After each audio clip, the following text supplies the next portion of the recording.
Hello, hello, hello. Welcome back Howdy, hi. to the TimTom podcast with myself, Tim, and my Me, and my Tom. me, Tom. So We here. and we are liking Richard Gere. I don't know. Um, it's a pretty good week this week, Tom. It is. First new music, new albums anyway, of Of the year 2019. of our Lord, 2019. And I've got to say, these are the best projects I've heard so far this year. Oh, oh, that you didn't warn me. You were gonna throw in that knee slapper, Tom. Bloody hell. You gotta warn me next time. uh, yeah, I Yo, heartily. Um, 2019. We're like 3 weeks. We're 3 weeks into it. It's not bad. It's pretty good month so far. Okay. We are going to be reviewing Assume Form by James Blake, followed by Outer Peace by Toro y Moi. I apologize for all the times in the past I've mispronounced that name. I'm an idiot and deserve I to be even burnt. tried to help you, but you weren't having it, were you? Oh no, I wasn't having it. I was too proud. Too. Let it be a lesson. Then we're gonna follow it up with two singles um, by Soldier Boy and Big Little. Draco. Um, okay, Assume Form, James Blake. Let's begin. Let's assume review. Okay. So the opener, Assume Form of the piano, and there's a sort of like beat switch bridge at the beginning. It was really nice. It sort of establishes the aesthetic he's going for with this really good production of the whole thing. And it's a bit of a mature project. It's not vapid at all, and it's got these sort of spacious delayed pianos in it. It's very nice, very beautiful, soft singing in it. It's a very nice opener. Well, we should say that this is his fourth album. Ah, His first, I didn't think much of at all, but the other two I quite liked, especially his second album, mm, which name is escaping me shamefully. that's an But interesting name, Tom. we, me and you both discovered him at the same time, didn't we? Yeah, Supporting Kendrick Lamar. on the Damn tour last year in February, and I'm gonna say like when I saw him on the lineup, I was like, yeah, all right, all right. I wasn't really expecting much. I was very pleasantly surprised. He has a very beautiful voice, and yeah, he uses it to its full potential here. It's a very, as we shall see as we go into it, he had a good set. Like I'd be very nervous if I were setting the stage for Kung Fu Kenny, Mm. especially Kung Fu kicking on you. But no, he was bloody good. Kudos. Yeah, I liked the sort of low key, laid back singing on this track.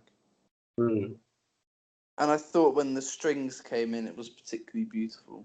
Yeah, there's another point later into it where there's strings come back and into the red, and both times it's really nice. Um, but let's go into the second track, Mile High.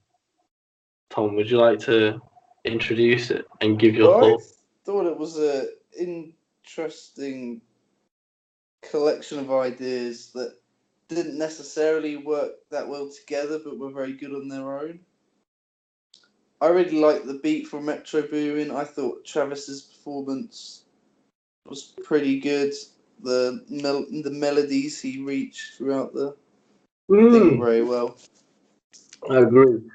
And I also really loved when James came in originally. It was just so smooth.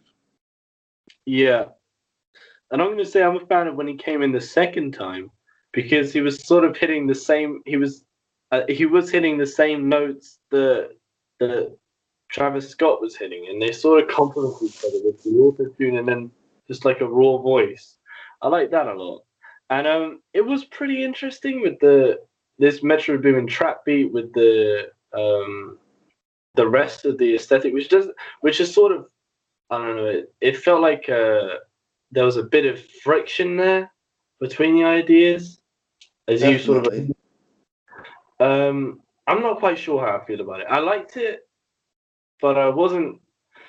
I don't know if I was entirely sold on it. It's very catchy. The only thing I was really sold on was I like the beat a lot, and James's second verse. Oh my god! Mm. I think he was trying to sound a bit like Travis when he's a bit more high pitched. That's sort of how he was sounding. Yeah, And exactly. I thought that really worked. Actually, I loved it a lot. Yeah, I found they complement each other pretty well on it, and it's a strong start so far. So this is followed by Tell Them. I thought this was an even better Metro Boomin production. Better of the two, because there were only two, we have to say.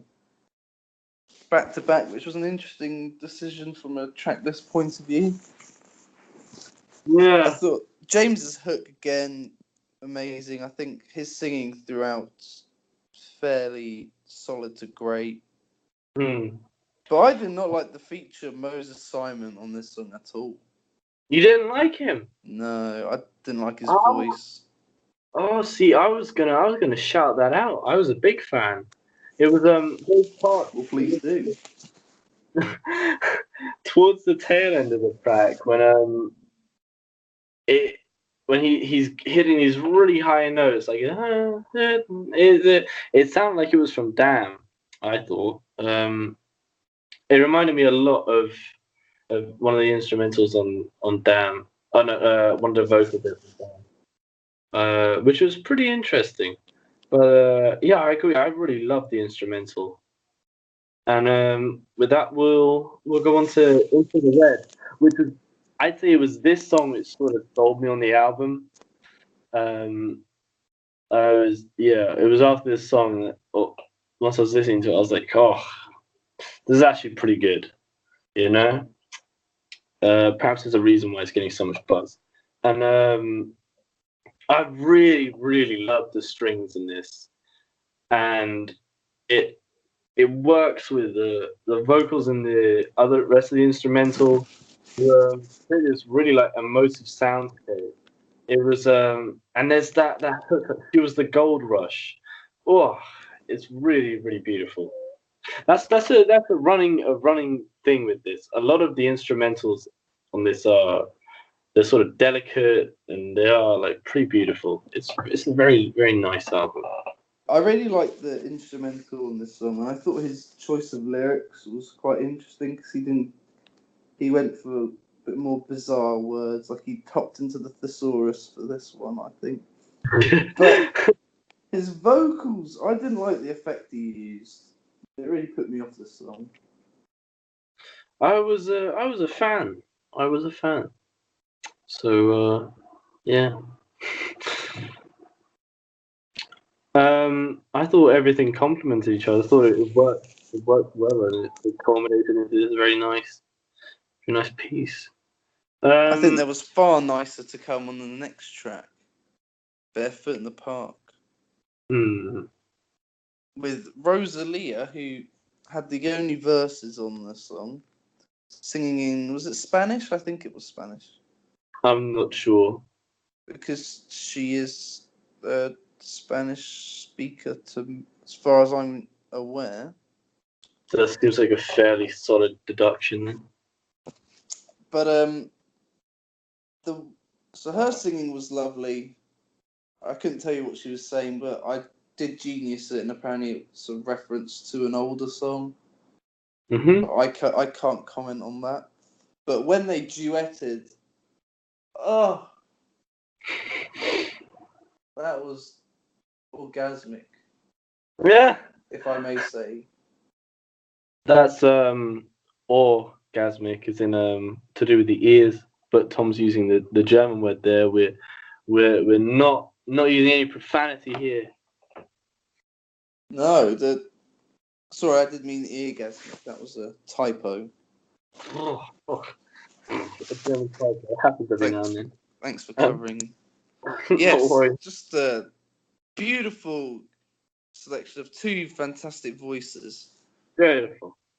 Oh man, instrumentally it was a bit more subtle. This one, it just let the Yeah. vocals steal the Also, show.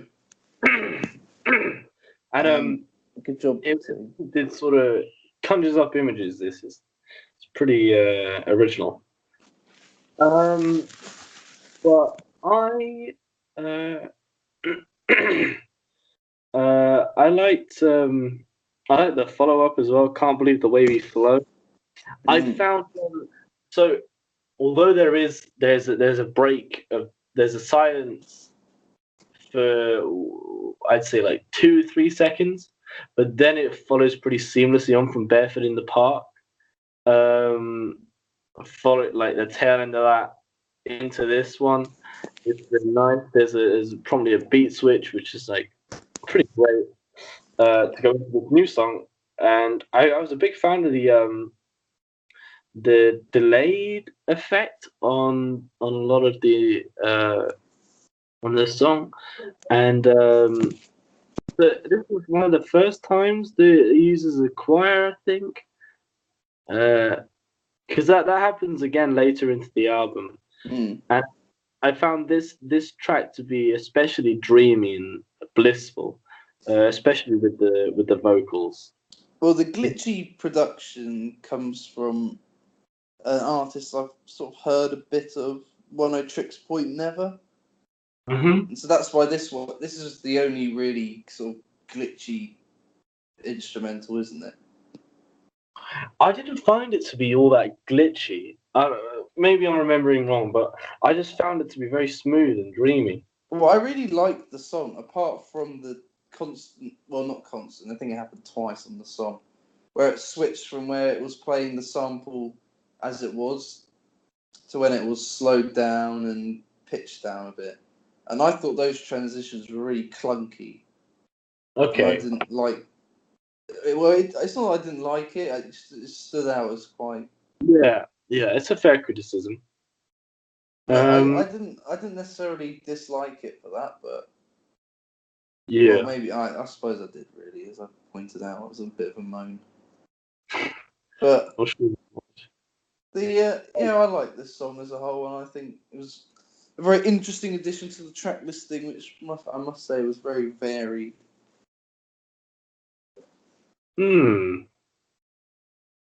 I don't know if it's all that varied, to be honest.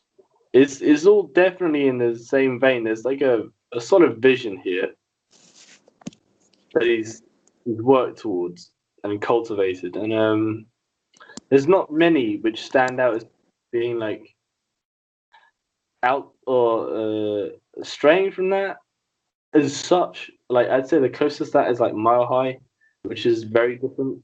I don't know. We got piano ballads, then we got two trap songs, then some more strings and stuff, and Okay. this more glitchy sample-based one. Yeah. All right. Then "Are You in Love," which is the next track, which goes back to a more ballad. simple piano ballad. Yeah.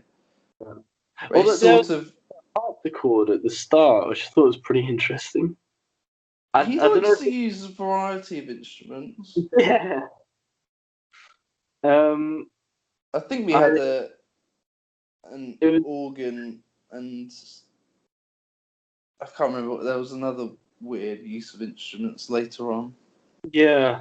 It's what struck me was that there are a fair few soulful moments on this, and influences in this, in my opinion. especially with the usage of choirs. And I found the instrumentation in Are You in Love to be somewhat soulful at points. I didn't see that coming. I thought it'd be more, I guess, sterile, not in a bad way, but just it took me by surprise in a nice way. I like that.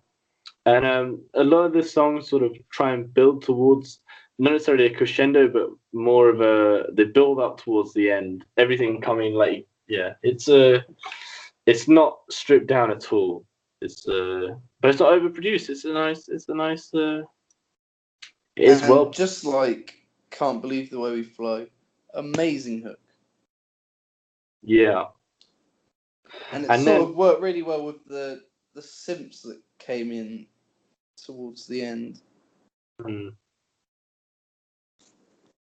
But if I may wax lyrical, the next song where's is the my cat? favourite.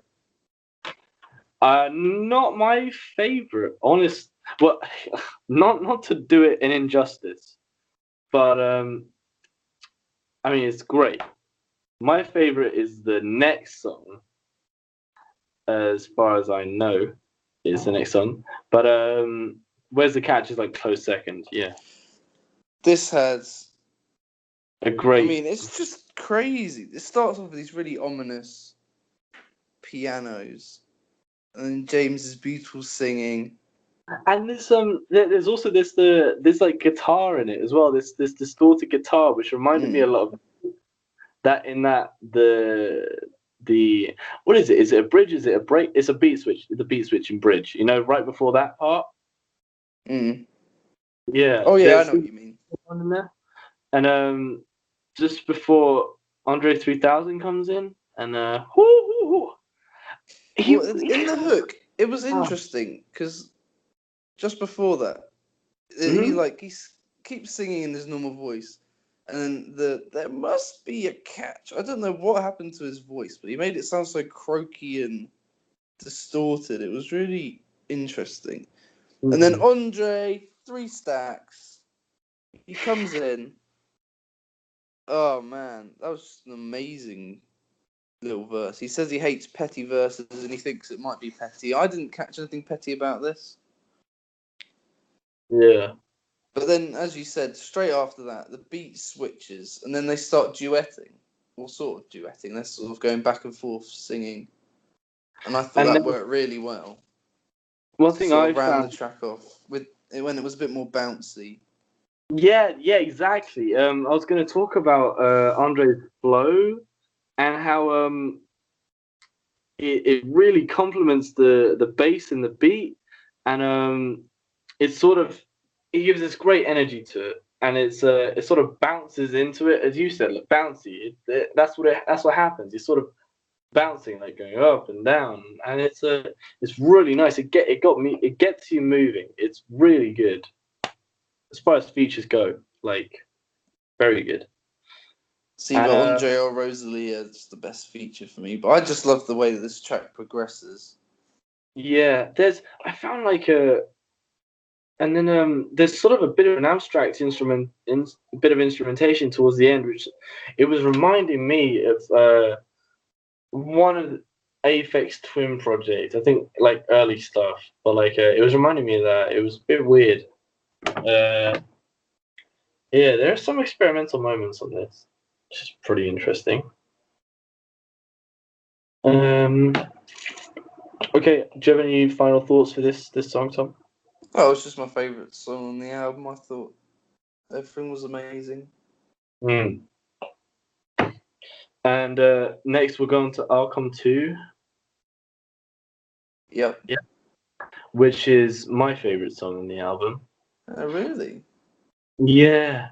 It's because of these sort of like crooning vocals throughout, and it's so smooth, and that hook or the chorus, like I'm in that kind of mood and they're like with you. It was very playful, definitely. Yeah. It got me right. It's an earworm. It's a real earworm. That it's so smooth and so nice.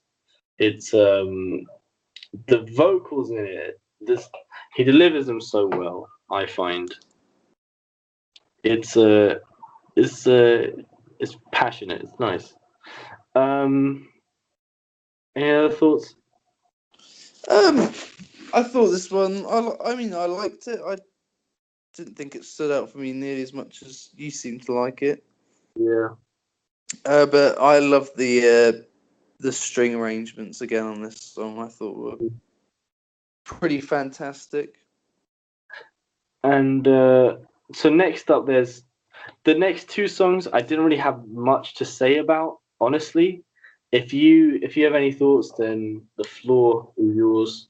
Well, I mean, Power On was a very low key one where he let his sort of choir boy vocals take center stage.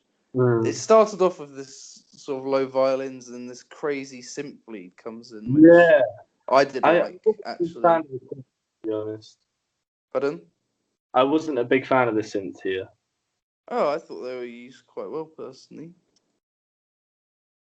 Uh, And Don't Miss It, which was the only single to this album, which came out I think 4 or 5 months ago, so it was quite an old song.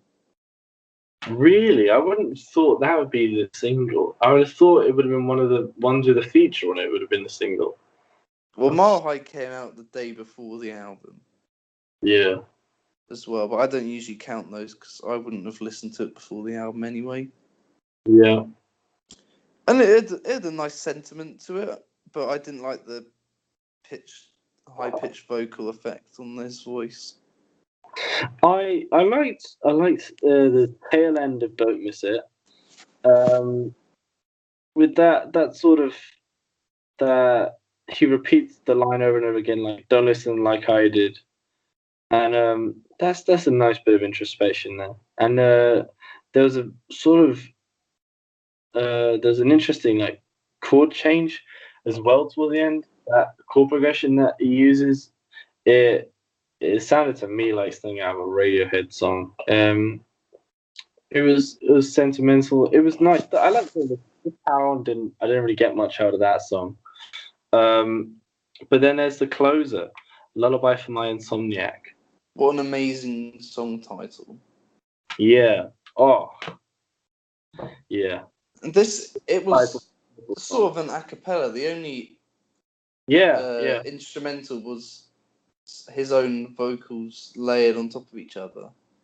Really? Sort of like Bon Iver does when he has his voice through this instrument, which makes it sound like it's coming from a few different places at once. Yeah, because I was gonna say like the voice does sound like an instrument. There's I thought there were some things. I don't remember there being anything. Piano. I Oh yeah, there think. was a bit of piano actually. Yes, there Yeah. was. But I just have to commend like such a great use of that core of that choir. Or just a bunch of voices. It was really really nice. It was It's quite. beautiful. Sorry. It was like a very beautiful sort of hopeful closer, and it ends on this like brilliant high note. Quite literally, it was nice. It was very nice. It's quite a moving end to the album. I thought with the. Yeah, and a fitting end. It it was exactly what one would want as a closer to an album such as this. I mean, it wasn't unexpected, but in a good way, it was exactly what you want. Unlike, And he sort of let himself play out his own album by just leaving the choiry vocals for the last minute, and I really liked it. yeah, and it ended rather abruptly, but I wouldn't say so. The I mean, instrumental just played out for like over a minute. yeah, I mean, I meant with the choir, like uh, yeah, it sort of just and it ends in like it resolves itself. It's nice, but it abruptly to the abruptly perhaps isn't the right turn of phrase, but it didn't overstay its welcome. I think that's what I just wanted to say. It was nice. Yeah. And Okay, so if we're going into the ratings of Assume Form, Yeah, I'm gonna give it a 9. A 9. Kicking off Yeah, the year with a 9. yeah, we're kicking off the year with a 9. Ooh. What are you gonna give it? I thought this. I said it earlier. I thought this was a little bit all over the place. I mean, it went for it was shooting for a vibe, Mm, but I think there were some tracks that didn't really work. So yeah, this is a solid 7 not for too much. me. I think I'll turn that down to an 8. Actually, in hindsight, it's up there. The good moments in this are really bloody good. But I'll give you that. There are some. There's like 2 songs I'd say which are like Power On and then like Mile High. Well, I don't hate Mile High. It's different stylistically to the rest of them. Um, yeah, This will be a solid 7 for me. solid 7. Okay, and with Wait, that, don't shoot me. Pitchfork gave it a 5.8. out of 10. Yeah. Jesus, that's just unnecessary. What the hell? What the hell, Pitchfork? Um. Okay, and now Toro y moi. Chaz Out Brudnick. 2019, Year of Our Lord.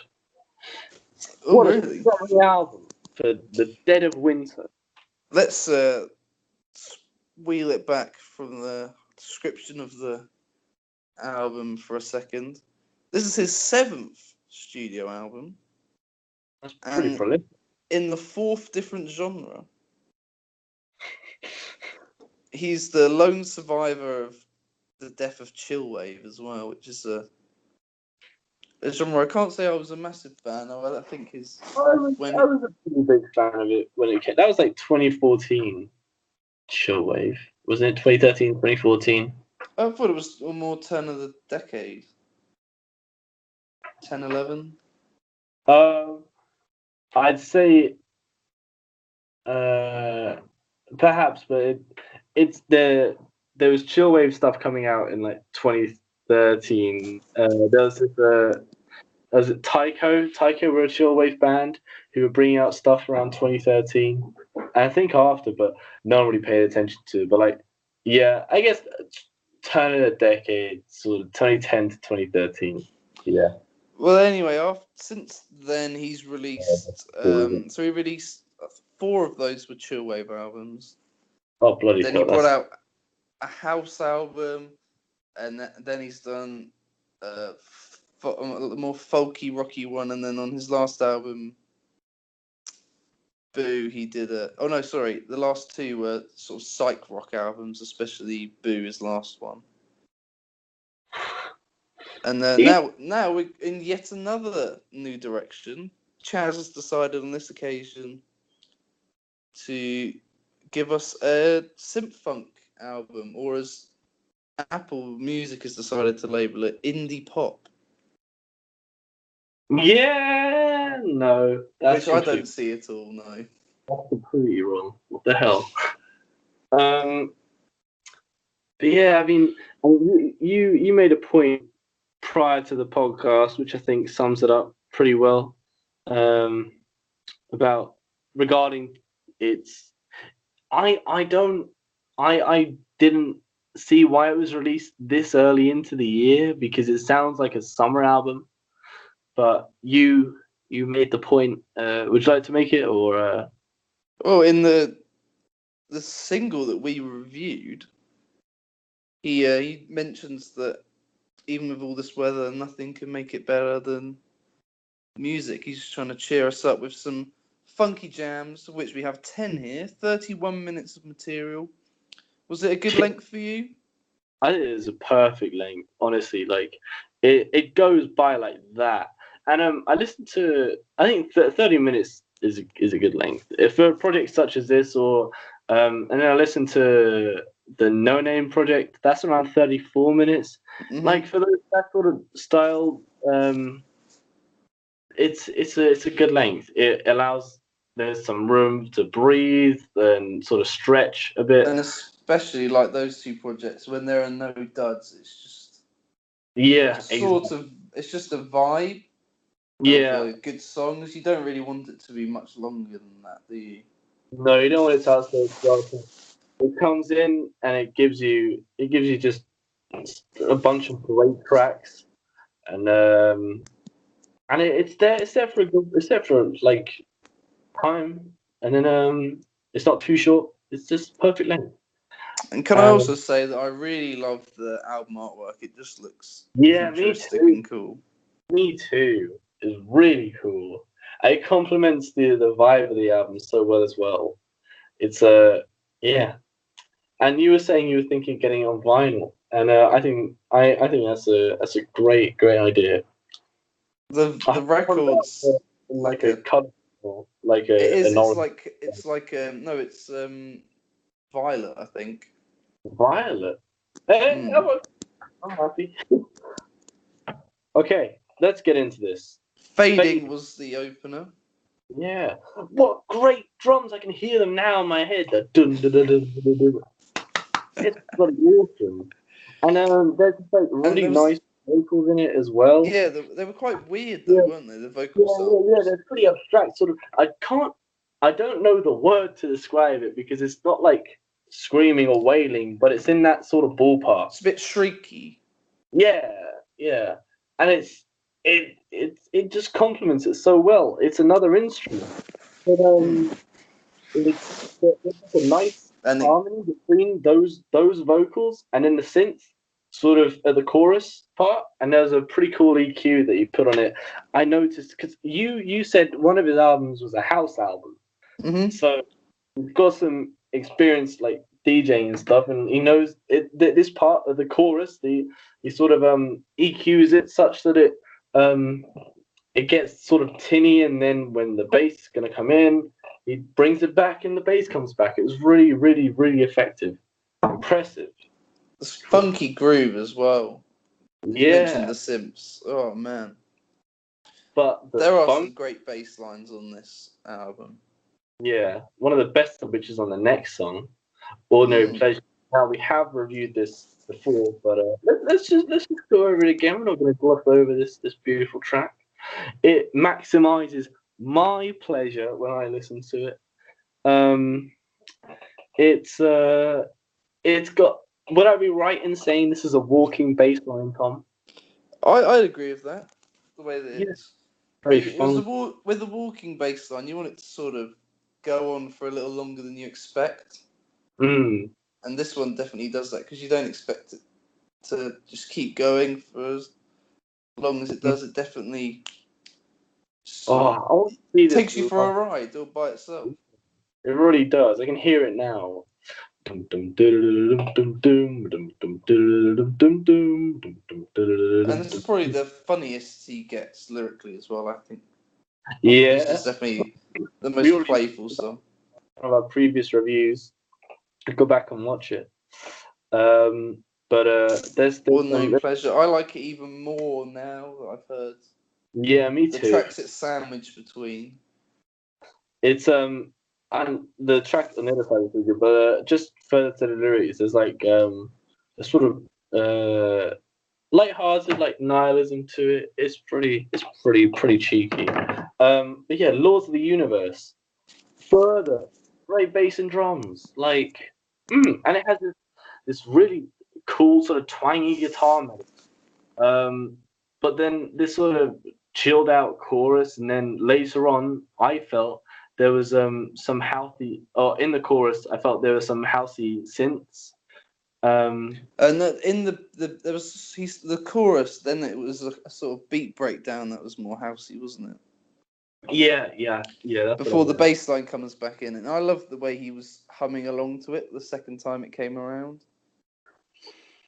You could sort of Yeah, hear him humming along to his own bass line, and then he just said funky and then started singing again. yeah, yeah, fun And with I it. mean, this for me was probably my favourite track of the album. Mm. I loved just everything about it. I thought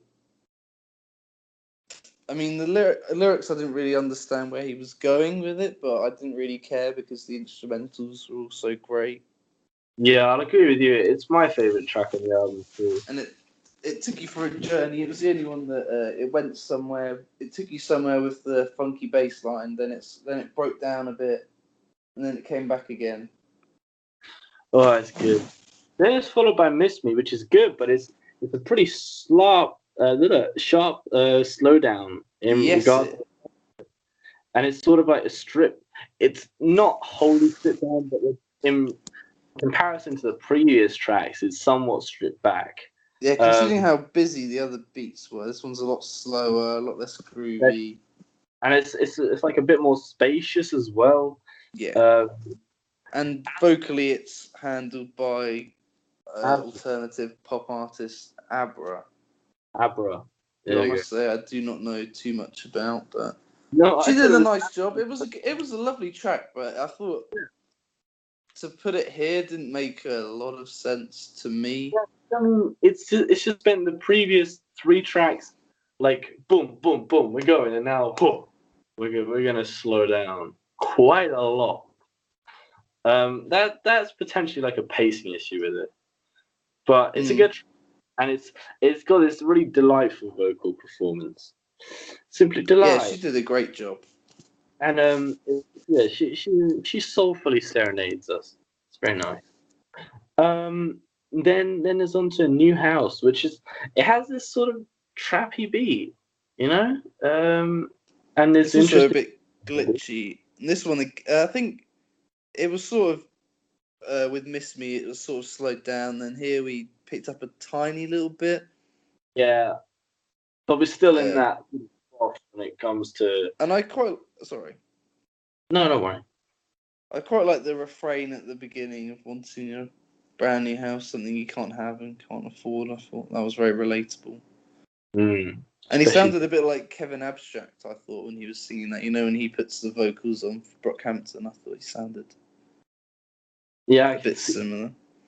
Yeah. But when he went into his verse, I don't know what it was about the way he was describing the airport, but it really rubbed me the wrong way. I didn't like it at all. And especially those call and response vocals that ended every sentence, they were really high pitched and really glitchy. I don't know. So this is a hit or miss track for me. I'm quite on the fence with whether I liked it or not. Yeah, there's I mean, it was still in keeping with the aesthetic, I felt. But luckily it was just over a minute long, so it didn't take up too much time. Then it was Baby Drive It Down, wasn't that? Yeah, which I thought when I first listened to it was Baby Drop It Down, and it was a bit of a twerk anthem, but actually I listened to it because I thought with the beat it could have been. But when you listen to it, it's more about trying to make a long distance relationship work. That they're going to drive down to see you rather than drop their ass down. So it made me like it more. And I like the instrumental as well. The drums are very bouncy, aren't they? Yeah. And then it wasn't always the case, but I like the vocal effects here.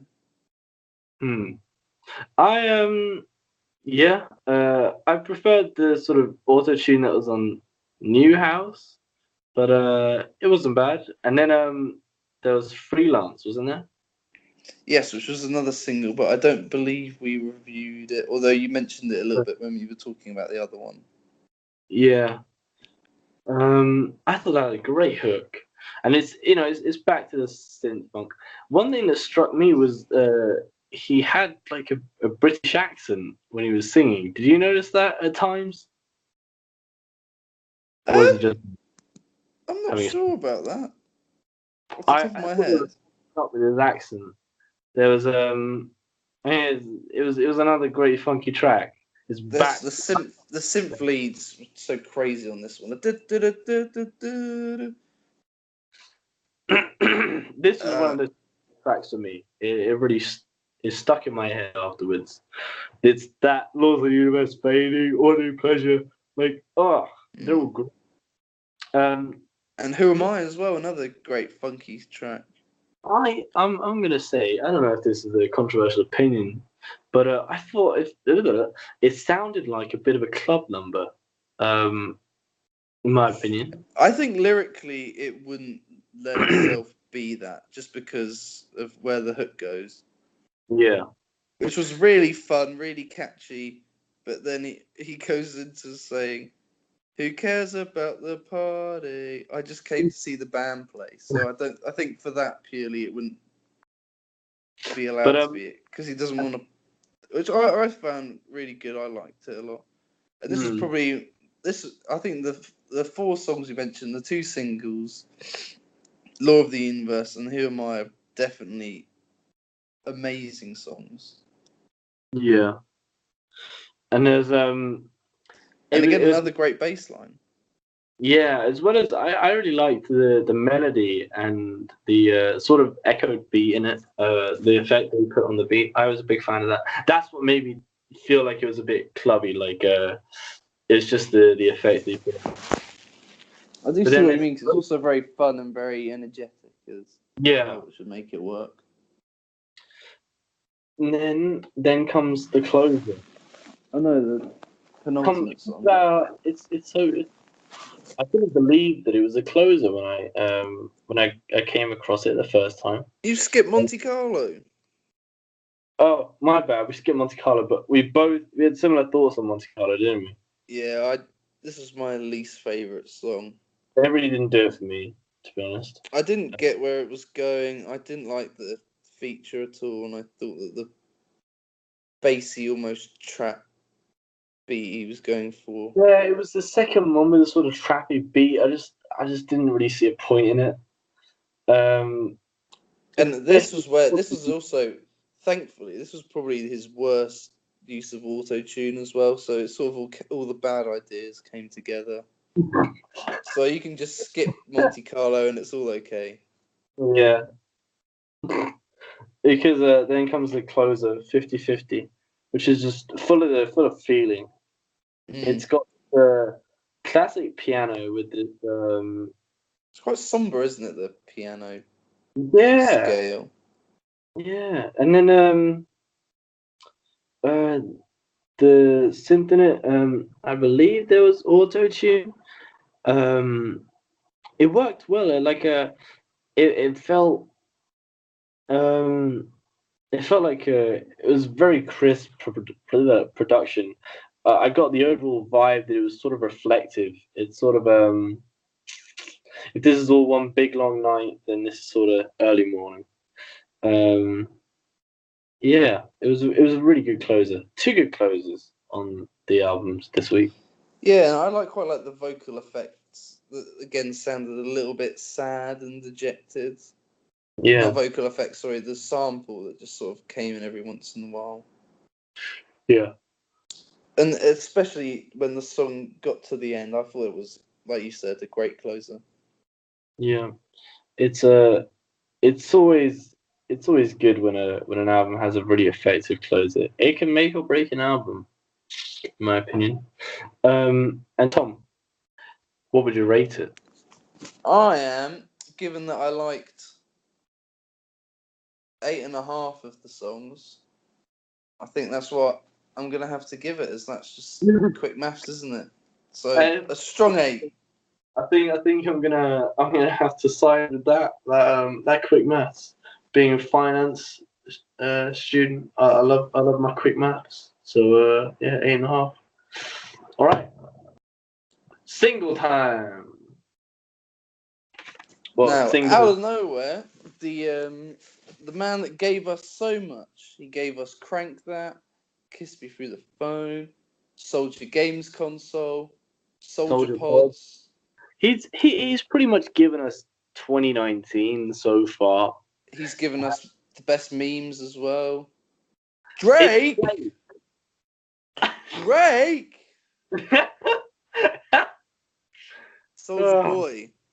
Soulja Boy, yeah. tell him to give him his full name, which I Cut hope the- you've put him down as on your notes. No, I'm putting him down as Soldier Boy. Oh my god. Is that his first name? I'm not sure where the tell him home for. Maybe that's what people in the studio said to him. Yeah. But he actually, as we speak, he's dropped another new single. But album on the way. To be honest, But he's hit us with new drip. I'm just gonna go off on a tangent here. Soulja Boy, tell him. I purchased a bloody large proportion of the shares in the Soulja Boy games console. Where is it? I need to see some return on my investment. Have you not received the console? No. I'm recording this right now with my Soulja pods, and I've got to tell you, things are sounding pretty good. All right, let's review this. It's decent. Yeah, I agree. It's like I like the beat. Yeah, I like It the was beat. quite distorted and a bit slower. I mean, I was a bit torn on the keys as to whether or not I found them really annoying. But then when they came in with the beat and the bass, and so Mr. Soulja Boy tell him performing over them, I thought it worked pretty well. But on its own, it really annoyed me. But together it works well. But one other thing is just it sounded a bit vapid. Like there really wasn't much substance. I quite like the bit in the hook where he said the trap in any weather, and I liked I liked the line about bombs over Baghdad, and then you had a bad dad or something. He said. I thought was quite clever, but he sounded quite mumbly, which isn't something I'd usually say about a Soulja Boy song. But he sounded like he was maybe quite high or something when he recorded it, and getting the words out seemed quite hard at points. Because I know Future's had this problem before. What? He was so high that he couldn't open his mouth properly, and so it ended up sort of making an auto-tuned humming moany noise because he couldn't say words, and ended up sounding okay. But I think here just maybe made him sound a bit lazy. I don't know whether that was the case or whether my theory's correct. I'm not sure, but I think the main problem with this was his delivery. I just wasn't really feeling it, and I think I'm going to end my analysis there at least. I think you probably analysed this more than any other person has in the world. Yeah, I'm done with this track as well. Although I'm here for the new album, Soulja, King Draco, and if you want to give me a Soulja Games console. Yeah, I'm waiting on that games console. Do you know it's got is it 800 or 3,000? One of the, because he's got two consoles. One has loads of games, and the other has slightly less games. But still, a lot of games built into it. A lot of games. And they're all fully licensed Nintendo. Let's go on to the Little Simz. I think Soulja Boy's the sort of standout one here. I think all the rest are quite funky and instrumentally rich. Yeah. And he was a bit of a detour. Yeah. Otherwise, there's a I don't know. There's this theme. There's a lot of it. It's there's artistic vision. Yeah, but when Soulja Boy drops, you can't not check it out. No, you're right. You're right on that. So we need to wrap this up so I can listen to the new single.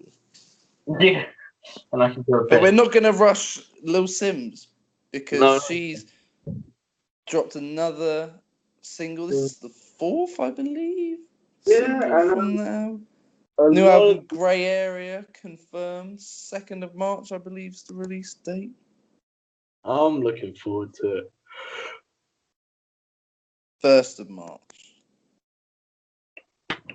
Fact checking live. It's it's got good drums, just like the previous single, or one of the previous singles.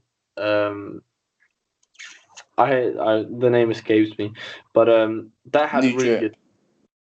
Sorry, New Drip. no, I don't think it was that. It was Oh, you weren't talking about Soulja Boy. no, I'm talking about Little Simz. Sorry, my bad. Do continue. Move on.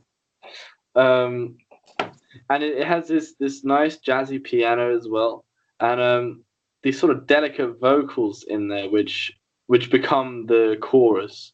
I'm so selfish, and it works really well later on with these strings which come in, and overall, I'll talk about like Little Simz comes in strong, and she keeps up this energy throughout the whole thing, like bouncing a flow over the bass and the drums, and it's a really strong performance in my opinion. And overall, like her and Cleo Soul have this pretty solid collaboration for this more mature, introspective track. It's really good. I'm looking forward to And the album. quite a subtle but funky, nevertheless, bass line as well going throughout this track. Yeah, And it was called Selfish, which was ironic because it seemed that Lil Simz was saying that she was pretty selfless, hmm.